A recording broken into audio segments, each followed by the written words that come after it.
Dice 1 Timoteo, capítulo 1, versículo 3 hasta el 7, vamos a leer.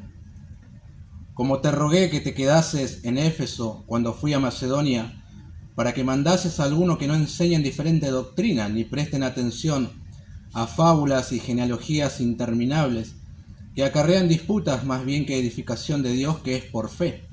Así te encargo ahora.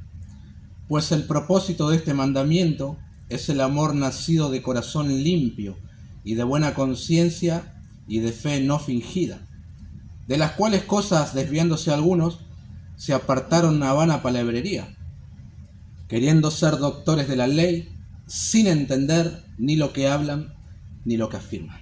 Hasta aquí no, nada más, vamos a orar. Una vez más te damos gracias, Dios, por tus ricas bendiciones en este día, y gracias porque hoy estamos una vez más juntos como iglesia, reunidos. Sabemos que otros quieren estar y por cuestiones de enfermedad no pueden estar. Alberto y Ana Tufilaro, Ana y Liesca también, ambos están enfermos o débiles, así que te pedimos también por ellos y otros que tal vez en este momento no lo sabemos, que tú los fortalezcas, los animes, también a cada uno de los que están presentes, los que vienen por primera vez, que tú uses la escritura para hablar su corazón y que también puedan llegar a entender el Evangelio.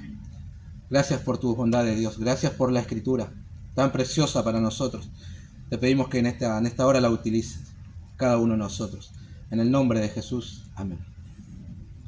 Bueno, a lo largo de la historia que incluye al pueblo de Dios, al comienzo con Israel como nación y luego con la inclusión de los gentiles formando un solo pueblo, la iglesia, este siempre ha padecido mucho, ¿verdad? Guerras, persecuciones, ¿verdad? Prisiones, cárceles, falsas acusaciones, un montón de cosas, exilios, invasiones, martirios también. Y todo esto vino primeramente porque sabemos que hay un enemigo en nuestras almas, a quien conocemos como Satanás, que siempre se ha opuesto a Dios y a todos los propósitos de Dios, ¿verdad? Tratando de imitarle o frustrar sus planes siempre, aún hasta el día de hoy. Obviamente entendemos también nosotros que muchas veces estas cosas que mencioné, que padeció el pueblo del Señor y que padece, se debió o se debe también por causa del pecado del pueblo. Entonces Dios, como disciplina, permitía que sucedan todas estas cosas. Entendemos la diferencia, ¿verdad? Cuándo viene de parte de Satanás y cuándo es la consecuencia de nuestro pecado. Ahora bien, uno de los mayores peligros al que el pueblo del Señor se ha enfrentado y se enfrenta aún hoy es el de caer en manos de falsos profetas y falsos maestros, ¿verdad?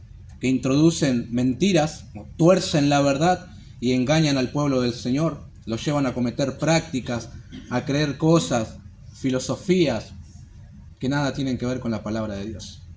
Eso es una de las cosas que más ha padecido, sobre todo la iglesia del Señor. En la historia de Israel ves a los falsos profetas engañando al pueblo de Dios, a reyes y aún a personas así comunes, dándole mensajes de prosperidad y paz, aun cuando la condición del pueblo era rebelión y pecado. Muy parecido al día de hoy, ¿no? ¿Vieron que nada ha cambiado? Bueno, vení que Dios te quiere bendecir y te va a multiplicar y la persona está sumergida en el pecado y no ha conocido el Evangelio. Así también sucede hoy.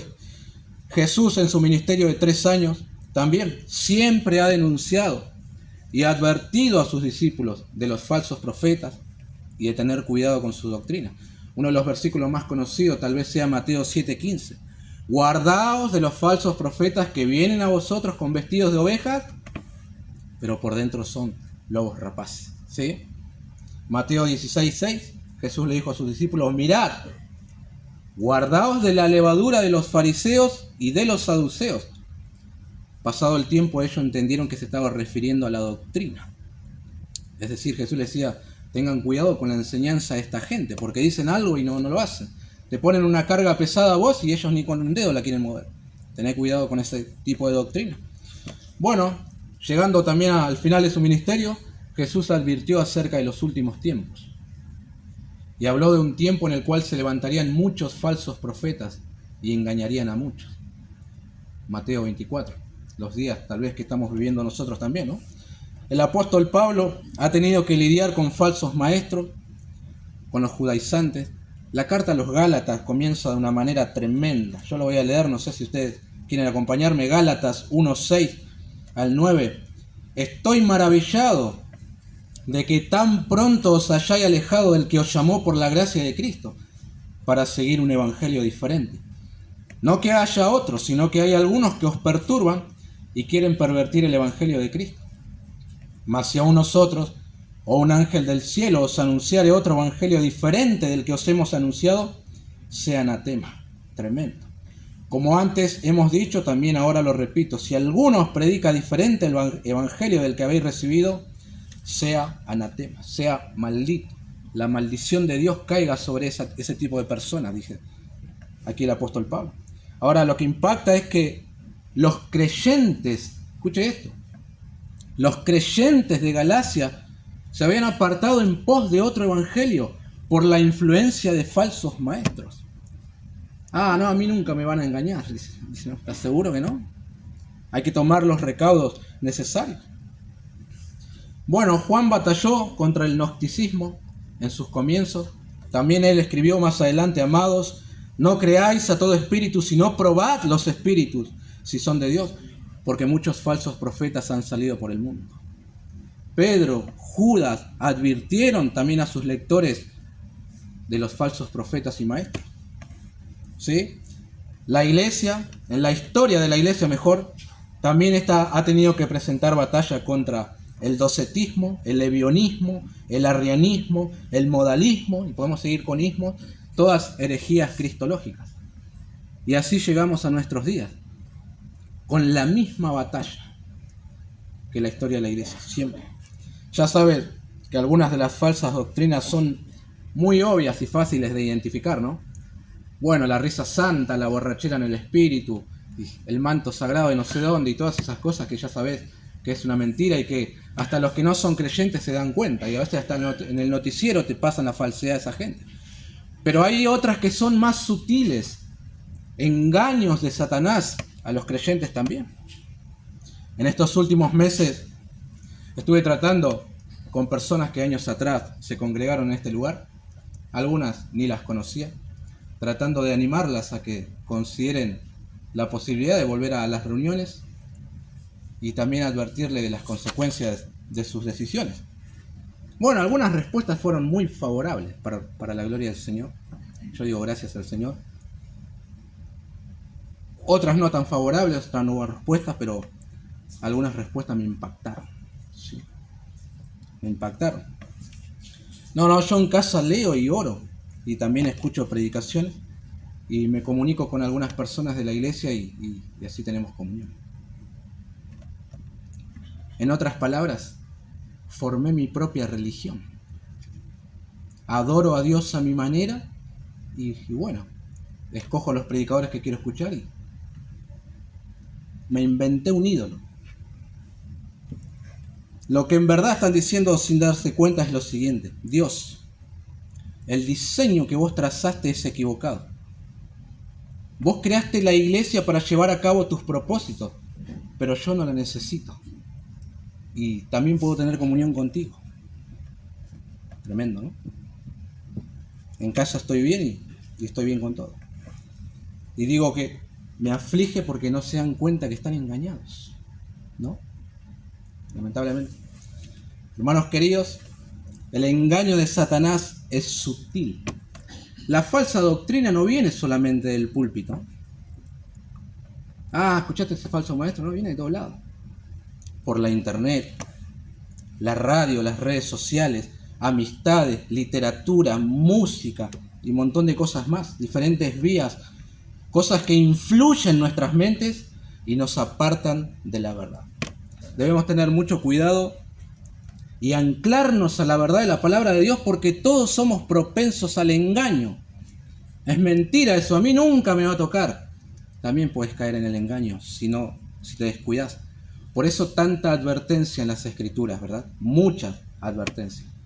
Yo no estoy diciendo no que vas a perder tu salvación y nada de eso, pero puedes ser engañado.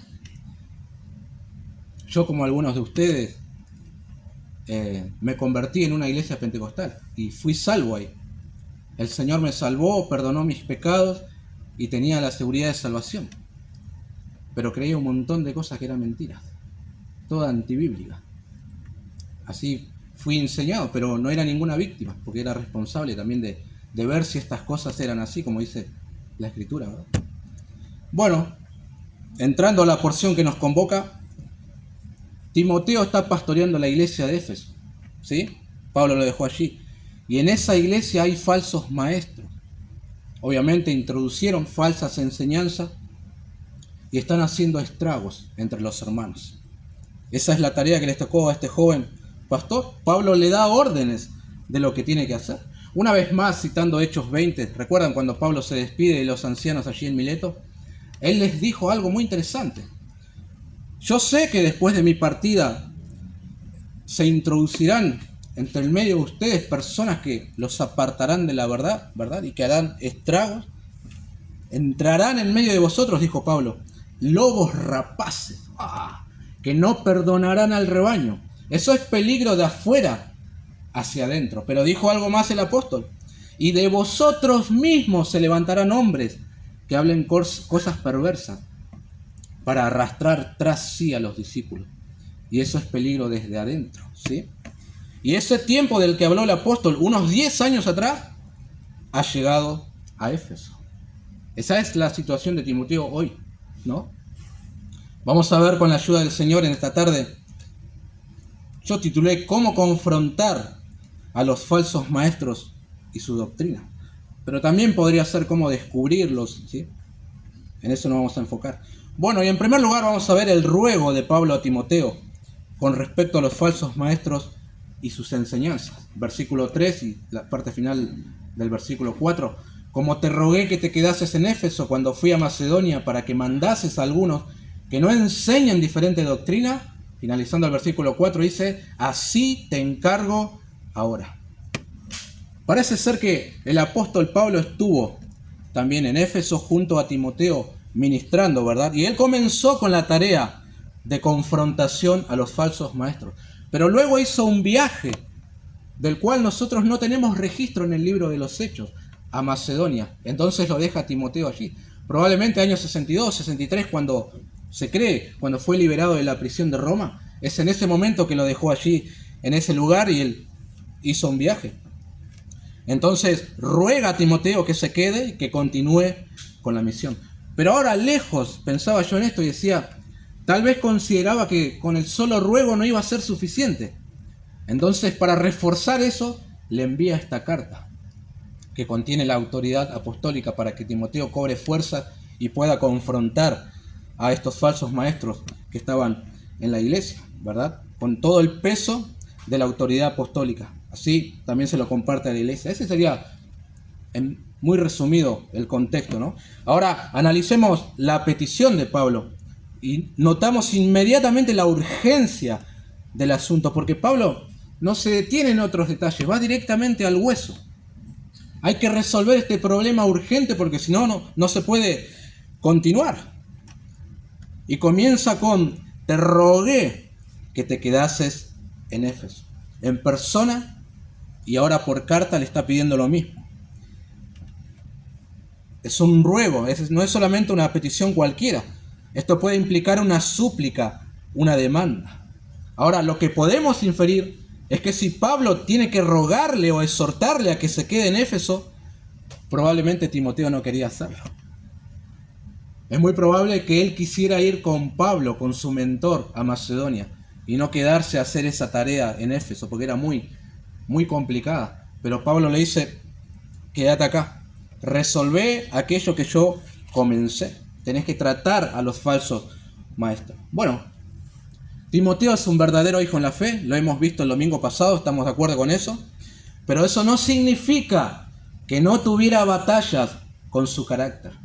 Muchos están de acuerdo, y por sobre todo, por el tono de la segunda carta que Pablo le envía, que Timoteo tenía un carácter un tanto tímido, ¿verdad? Él batallaba con eso, a lo mejor se sentía incapaz debido a su juventud, puede ser, pero era como su deber como líder tratar este asunto tan difícil como lo es la confrontación. Y se cree en este caso la confrontación era a otros líderes, no a personas, eran a ancianos de la iglesia. Contra ellos tenía que ir y amonestar.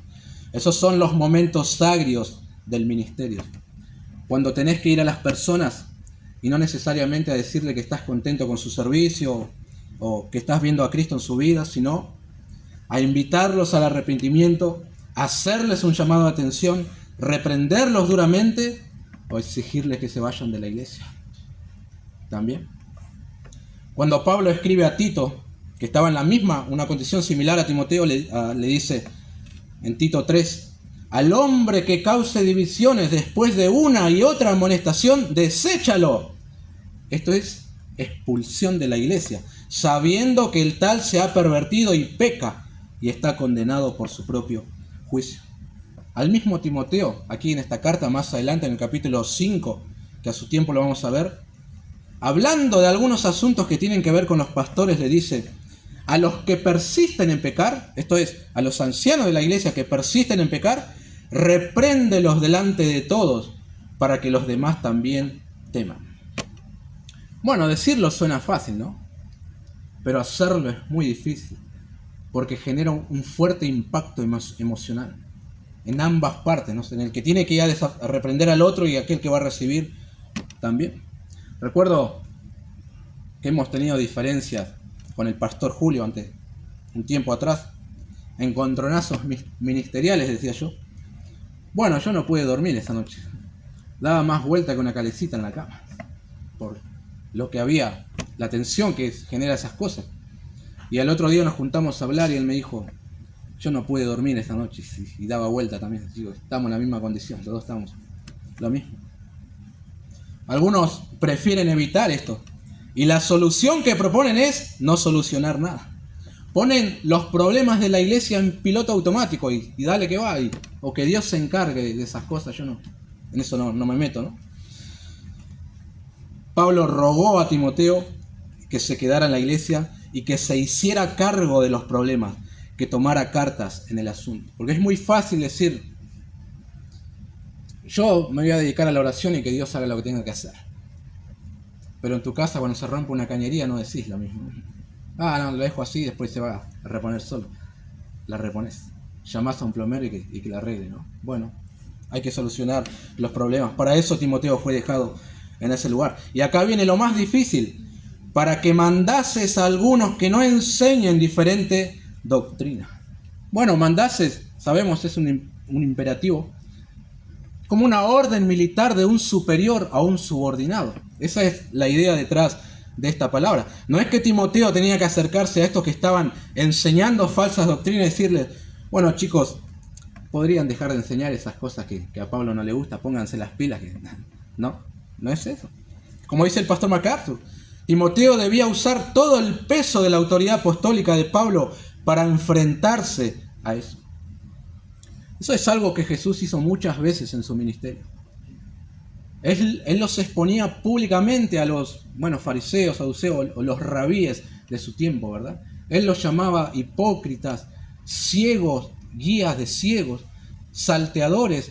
Y en un pasaje muy conocido, que dice que el diablo, nosotros decimos mucho, dicen el diablo, pero no es el diablo, dice que el ladrón no vino sino para hurtar, matar y destruir. Ahí está el diablo, dicen algunos, no es el diablo. Jesús está hablando de los falsos maestros de su tiempo, ¿verdad? Así se expresaba él de esa manera. A los falsos maestros, queridos hermanos, a sus enseñanzas, no debemos tomarlo como algo pequeño, es algo relativo, es algo negociable. Bueno, es importante, pero no es todo en la iglesia.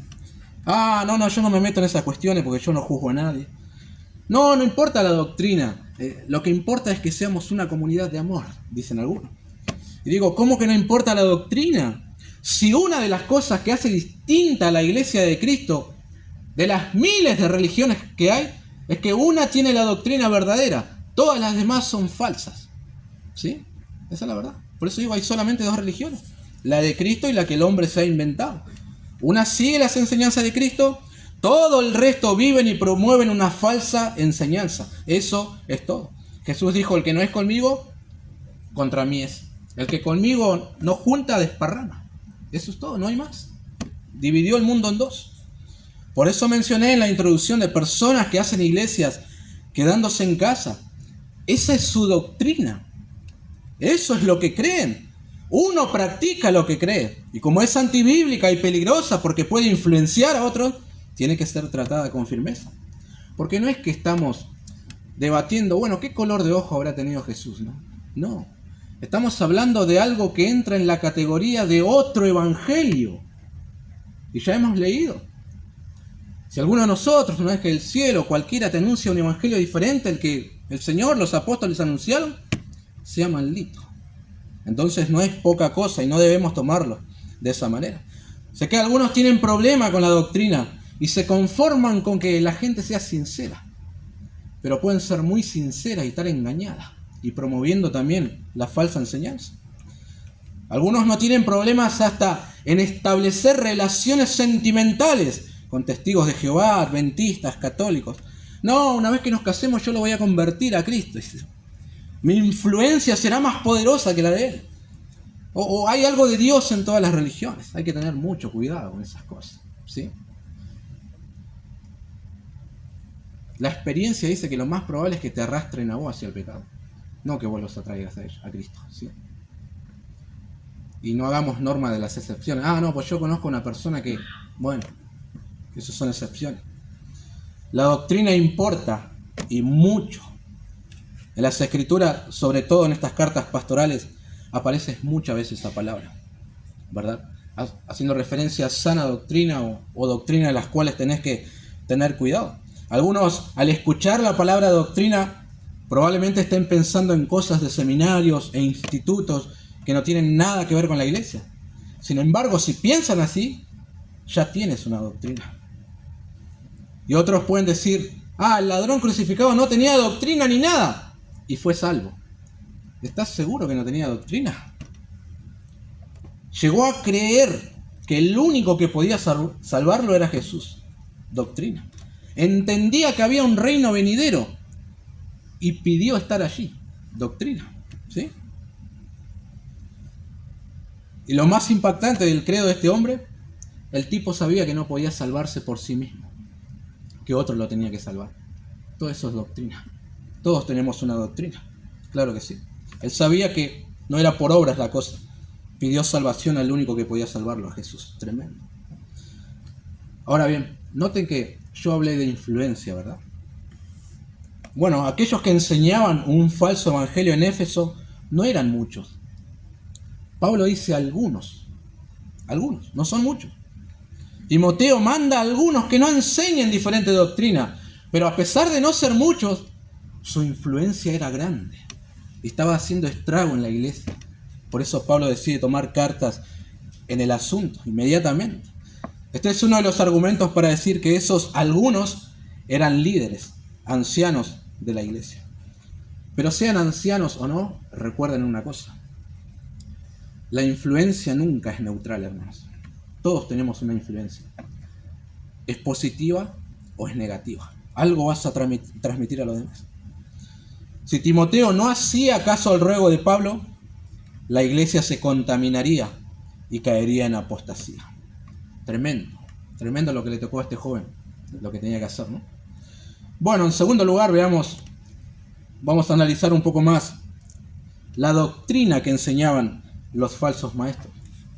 Dice el versículo 4, ni presten atención a fábulas y genealogías interminables que acarrean disputas más bien que edificación de Dios, que es por fe, así te encargo ahora. En el versículo 3, nuestro primer punto fue que el ruego de Pablo a Timoteo le pedía que impidiera que algunos hombres siguieran enseñando diferente doctrina. Y aquí, continuando con el mismo hilo, pide que los falsos maestros y los creyentes que habían sido influenciados por ellos dejaran de prestar atención a ciertas cosas. Y él menciona, en esta parte 2, después da más detalles, fábulas y genealogías interminables. Esas cosas se estaban enseñando a esta gente allí en la iglesia y arrastrando a los discípulos tras sí, ¿no? Tal vez diga, pero a nosotros no nos impacta esto, pero hay otras cosas que sí te pueden influenciar. Ahora, para nosotros es difícil saber con exactitud cuál era este tipo de enseñanza o qué implicaba, qué incluía porque no estamos en aquel contexto. Obviamente Timoteo lo entendía y sabía a qué se estaba refiriendo Pablo, pero nosotros no sabemos. Recurrimos a comentarios o a algunos diccionarios y arrojan ciertos detalles, pero no nos satisfacen plenamente porque estamos en otro contexto. Más adelante el apóstol Pablo llamará a esta enseñanza fábulas profanas y de viejas, en el capítulo 4, versículo 7. Y acá dice fábulas y genealogías interminables. A Tito también dirá algo parecido en el capítulo 3, verso 9. Pero evita las cuestiones necias y genealogías y contenciones y discusiones acerca de la ley, porque son vanas y sin provecho. Bueno, algunos sugieren que fábulas podría referirse, otras traducciones directamente traducen leyendas o mitos, ¿no? Y dice que puede referirse a narraciones legendarias que se añadían a relatos bíblicos del Antiguo Testamento. Puede ser. El asunto es que esas cosas estaban ocupando el lugar que solamente la palabra de Dios debería tener en la congregación. Luego añade Pablo genealogías interminables. Un comentarista sugiere que las fábulas y las genealogías interminables debían haber estado relacionadas con interpretaciones alegóricas o legendarias del Antiguo Testamento, teniendo como centro la genealogía de los patriarcas. ¿Sí? Puede ser. William Hendrickson, un comentarista que me gusta leer, dice algo muy interesante que tal vez lo voy a citar literalmente porque a lo mejor arroja un poco de luz con respecto a estas enseñanzas. Dice: en el libro de los jubileos, llamado también el Pequeño Génesis, ofrece otro ejemplo sorprendente de lo que Pablo menciona. Es una especie de comentario agádico sobre el Génesis canónico. Esto es, una exposición salpicada con una abundante provisión de anécdotas ilustrativas. Este libro probablemente haya sido escrito a fines del segundo siglo o a principios del primero antes de Cristo, y abarca toda la era desde la creación hasta la entrada en Canaán. Este extenso tramo se divide en 50 jubileos de 49 años, 7 por 7 cada uno. En realidad, toda la cronología está basada en el número 7, y para este arreglo se pretende tener la autoridad celestial. Así tenemos que no solo la semana tiene 7 días y el mes 4 por 7 días, sino aún el año tiene 52 por 7, igual a 364 días. La semana de años tiene 7 años y el jubileo 7 por 7 igual a 49 años. Los distintos sucesos con respecto a los patriarcas, etc., se arreglan en conformidad con este esquema.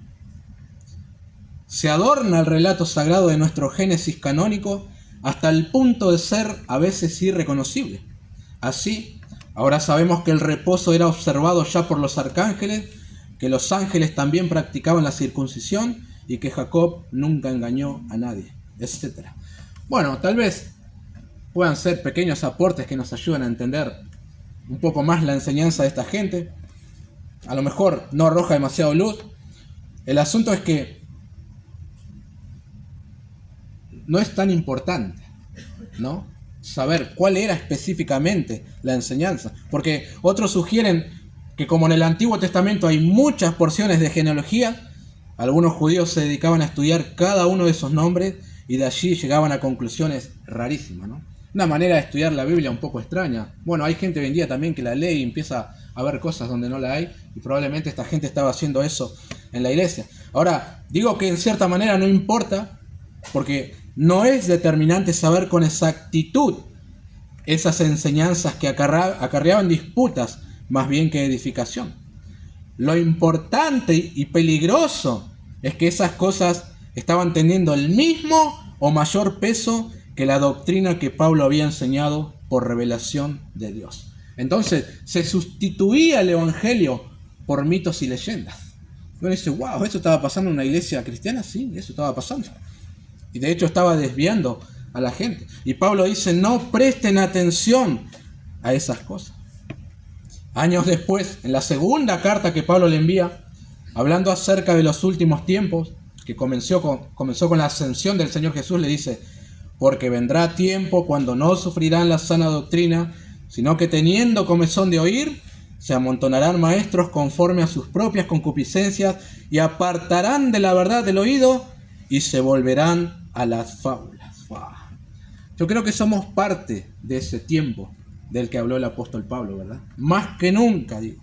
Por lo tanto, el mismo mandamiento de no prestar atención es relevante para hoy, queridos hermanos. Tiempo en el que los creyentes se desvían de lo importante y prestan atención a un montón de cosas que no edifican para nada. Muchas son fábulas que se toman como verdad absoluta. No, ahora viene la antena 5G y esa tira una onda y te saca la información a vos y se la manda a George Soros. Y dices, es tremendo. Y después vienen los ovnis y ahí va a mandar un marciano y te van a llevar a Marte. Y te van a poner un chip y ahí está la marca La Bestia. Y uno dice, wow, ¿y de dónde sacó tanta información esta persona? Es una especie de gnóstico. Yo sé algo que vos no sabés. Yo recibí algo y tengo más conocimiento que vos. Ahí está. Tremendo. Fábulas, mitos, cosas que no edifican para nada. Y muchas veces generan discusiones vanas entre los creyentes. Y se pelean porque uno supuestamente sabe cosas que el otro no puede alcanzar a saber. Hay que escapar de estas cosas, ¿sí? Y volver a la palabra profética más segura, la Biblia, ¿sí?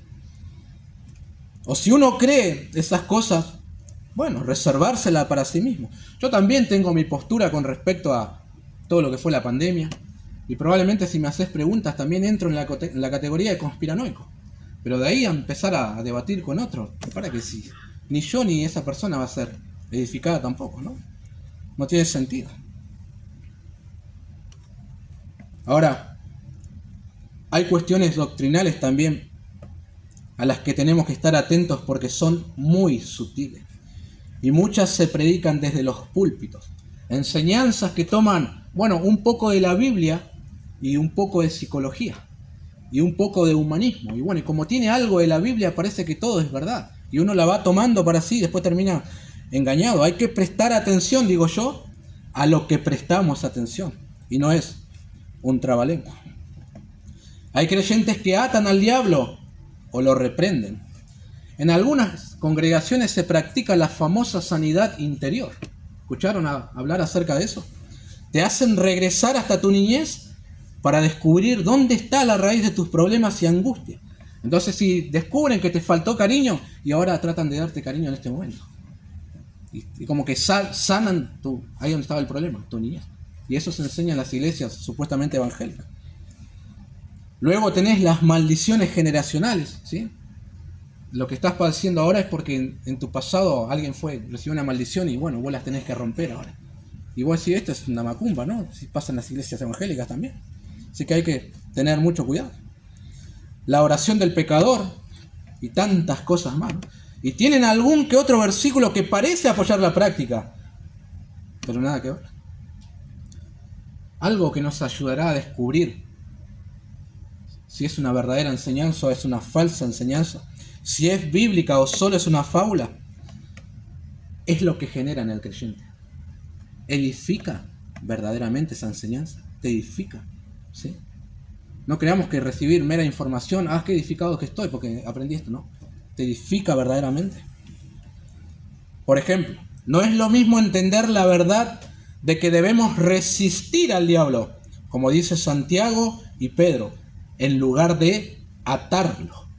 Lo primero te edifica porque estás entendiendo una verdad espiritual.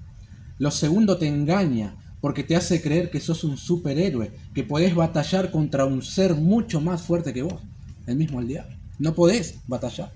Tu responsabilidad es resistirlo. En muchos lugares ya no se usa la palabra pecado. Se ha suplantado por falta, errores o imperfecciones. ¿Cuál es la razón? De lo primero sos responsable y te tenés que arrepentir. De lo segundo sos una víctima. Lamentablemente. Engaños sutiles, queridos hermanos. Otra cosa a tener en cuenta, y esto es más apegado al texto, tal enseñanza condice, promueve, exalta la gloria de Dios, la gracia del Señor Jesucristo, el Evangelio, la salvación por la sola fe. Digo esto porque el versículo dice, edificación de Dios que es por fe.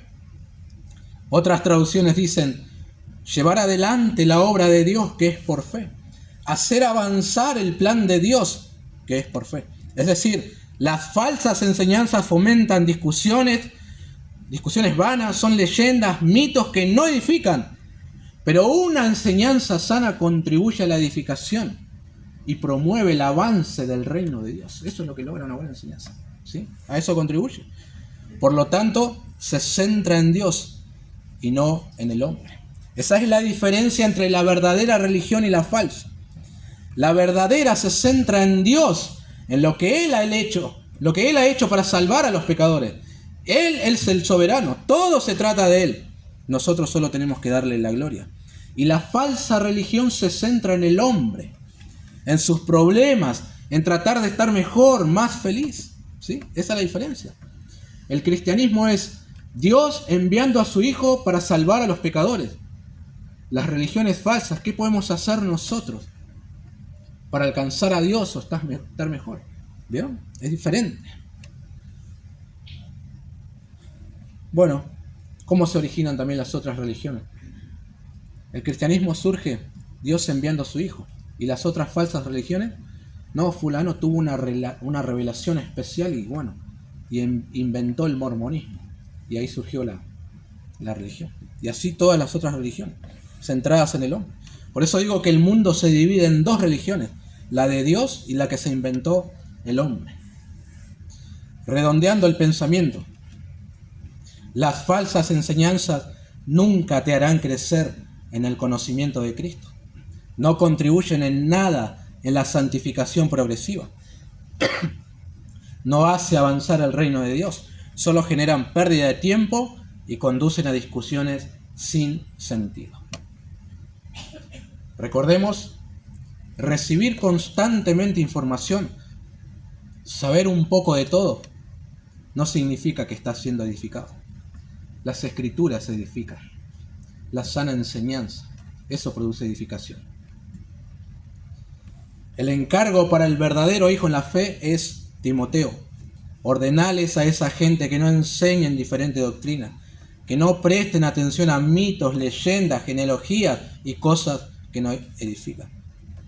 Hay sectas, perdón que lo mencione, pero por ejemplo, los adventistas, ¿sí? Ellos toman los escritos de una profeta llamada Elena de White, casi como inspirados, a la par de la Biblia, a pesar de que se ha descubierto que muchas eran falsas profecías. No caigamos nosotros en lo mismo tampoco, ¿no? No, le dijo fulano, él tiene una revelación. Siempre hay que volver a la Biblia, siempre. En tercer lugar, último lugar, veamos el fruto de la verdadera doctrina. Versículo 6. Pues el propósito de este mandamiento es el amor nacido de corazón limpio y de buena conciencia y de fe no fingida, de las cuales cosas desviándose algunos se apartaron a vana palabrería. A lo mejor alguien podría pensar que lo que Pablo le ordenó a Timoteo era algo negativo o iba a tener efectos negativos si él se ponía a hacer lo que ordenó. Porque pedirle a ciertas personas que dejen de enseñar tal cosa podría ser contraproducente. Pensarían algunos. No, mejor encargarse de enseñar la verdad. No gastemos energía en exponer el error, mejor enfoquémonos en ganar almas. ¿Nunca escuchaste algo así? Sí. Sin embargo, el propósito del mandamiento que Pablo dio a Timoteo no era contradecir a los falsos maestros y demostrar quién tiene la verdad, ¿no? Tampoco el objetivo es solamente producir la ortodoxia correcta, sino, dice Pablo, que el propósito del mandamiento es el amor nacido de corazón limpio y de buena conciencia y de fe no fingida. En esas cosas la iglesia debía prestar atención. En esta triada, como dicen algunos, la iglesia tenía que enfocarse. Eran 3 cosas de las que carecían los falsos maestros y que sus enseñanzas no podían producir en los creyentes. Los falsos maestros no tienen un corazón limpio porque no han conocido el verdadero evangelio. No tienen una buena conciencia porque ésta los acusa de ser culpables y tampoco poseen una fe sincera, sino una fe que es hipócrita. Por eso el versículo 6 dice que se apartaron de estas cosas y se abocaron a las vanas palabrerías. Nuevamente cito a Hendrickson. Cuando un pecador es llevado a Cristo, lo primero que se regenera es el corazón. El resultado es que la conciencia del hombre comienza a molestarlo, de tal modo que, quedando bajo convicción, se siente feliz de abrazar al Redentor por medio de una fe viva y consciente. De aquí la secuencia: corazón, conciencia y fe. Es completamente natural. Fin de la cita. Este es el punto, mis queridos hermanos. Una ortodoxia correcta indefectiblemente va a producir una ortopraxis correcta, ¿sí? Si crees lo correcto, vas a practicar lo correcto. Esa es la idea. Vas a hacer las obras de Dios. El Evangelio de la Gracia no es fábulas que acarrean discusiones, sino enseñanzas que estimulan al amor. Pablo hizo una comparación aquí entre lo que produce una falsa doctrina con una verdadera. Mientras la falsa produce discusiones vanas, no edifica y crea contiendas, la verdadera conduce al amor, ¿sí? Y de esta se deriva un corazón limpio, buena conciencia y fe no fingida. Por eso no podemos separar una cosa de la otra. Lo que crees de lo que practicas no puedes separar. Si justamente lo que practicas es porque lo que crees, ¿no? Necesitas creer, necesitas la doctrina correcta, que tantas veces se habla en esta carta y las que siguen, ¿no? El versículo 5 nos da la prueba de toda verdadera enseñanza. Esto es, ¿produce estos resultados? Todas las religiones del mundo, que en realidad es una sola religión, ¿pueden producir amor por Dios, corazón limpio, buena conciencia y fe no fingida? Imposible. Porque solo la gracia de Dios puede hacerle eso, a través del Evangelio. Así es. Eso tenía que enseñar Timoteo. Volviendo al ejemplo que di al inicio. ¿Por qué una persona considera que puede hacer iglesia quedándose en casa? Porque es lo que cree. Y es su doctrina. Sin embargo, la conciencia no debe estar tranquila. Fulanito, estás en falta. Eso no enseña la Biblia. Deja de engañarte, vuelve a las Escrituras. Y lo más probable también es que el amor por Dios y por los hermanos vaya menguando, menguando y menguando, ¿sí? Y luego no te sorprendas si comienzas a prestar atención a fábulas y ya cree un montón de cosas que están totalmente desviadas. Porque así se comienza. No creas que los que hoy creen esas cosas inmediatamente pasaron a eso. Fueron escalando hasta que ya reciben cualquier información. No era sencilla la tarea que tenía el joven Timoteo, pero tenía que hacerlo. Sí, tenía que hacerlo. Algunas aplicaciones del texto de hoy. Solo tengo 2 y terminamos. Primero, a Timoteo se le dio una orden, ¿sí? Algo él tenía que hacer. Y no es distinto para nosotros hoy, hermanos. Debemos tomar cartas en el asunto. Eso es lo que tiene que hacer Timoteo, tomar cartas en el asunto. En el caso de Timoteo era la confrontación. En tu caso, en mi caso, puede implicar que te apartes de personas que promueven una falsa doctrina, cortar una relación sentimental o apartarte vos mismo de creencias contrarias a la palabra de Dios. Filtrá las cosas que crees con la palabra de Dios. Y hacete preguntas. A ver, ¿por qué no adoro un santo? ¿Por qué no la venero? Y porque la Biblia no enseña eso. Y empezá a hacerte preguntas, ¿no? ¿Es bíblica la veneración a San Cayetano, al Gauchito Gil, no? ¿Cuántas cosas más? Eso enseña la Biblia, es bíblico, es sana doctrina, ¿me conduce a glorificar más a Dios? Esas preguntas tenés que hacerte siempre con respecto a lo que crees. O a lo mejor ya sos creyente, pero también estás tambaleando doctrinalmente. Bueno, toma cartas en el asunto. Encerrate, lee, estudiá, consultá con otros. Pero algo hay que hacer, ¿no? Las cosas no se solucionan solas. Y segundo, valorá tu iglesia. Valorá tu iglesia. ¿Por qué digo esto? Si crees que esto es una congregación de sana doctrina, o que acá no se distorsiona la verdad, bueno, amá, contribuí a ese progreso y sé partícipe de la obra de muchas maneras. Trata de no ausentarte de las reuniones, considerando que otros padecen el no poder tener una iglesia donde asistir. No tenemos la menor idea de cuánta gente hay así, buscando una iglesia en su barrio y no hay. Si acá también vienen personas que dicen que recorrieron todas las iglesias, y así está la condición de muchas personas. Hoy en día ves a gente buscando por diferentes medios encontrar una iglesia que sea de sana doctrina. Gente que el Señor ha abierto los ojos y se dieron cuenta que estaban engañados y ahora están buscando otro lugar y no lo encuentran. Yo pienso siempre en Hugo, que viene de Suipacha hasta acá siempre. No es tan lejos si ponemos a contar, pero es un tramo bastante interesante venir a Suipacha hasta acá, ¿no? Y digo, y no hay nada en su ciudad para congregarse. No es que no lo quiera acá, pero una ciudad grande. Y dije, no hay. Y bueno, hay que hacer ese viaje, ¿no? Esa es la realidad de muchas personas. Entonces vos, que estás acá nomás, tenés que valorar más a la iglesia que el Señor te dio. Nunca asumas que siempre la vas a tener, ¿eh? Nunca asumas. Porque hay mucha gente que hoy no tiene una congregación y en su momento la tuvo. A veces hablamos con hermanos que se congregaban en otro lugar. Dice, la iglesia había comenzado bien y después terminó mal. ¿Y qué haces? Te tenés que ir. Entonces nunca asumas que siempre vas a tener una iglesia de sana doctrina. Tal vez en un momento te toca a vos, tengo que ir hasta Moquegua, no sé, tengo que ir hasta Bragado a congregarme cuando no hay nada. Puede pasar. Así que si tenés una iglesia de sana doctrina, amala y valorala. Buscá servir al Señor en la iglesia, ¿no? Vamos a orar.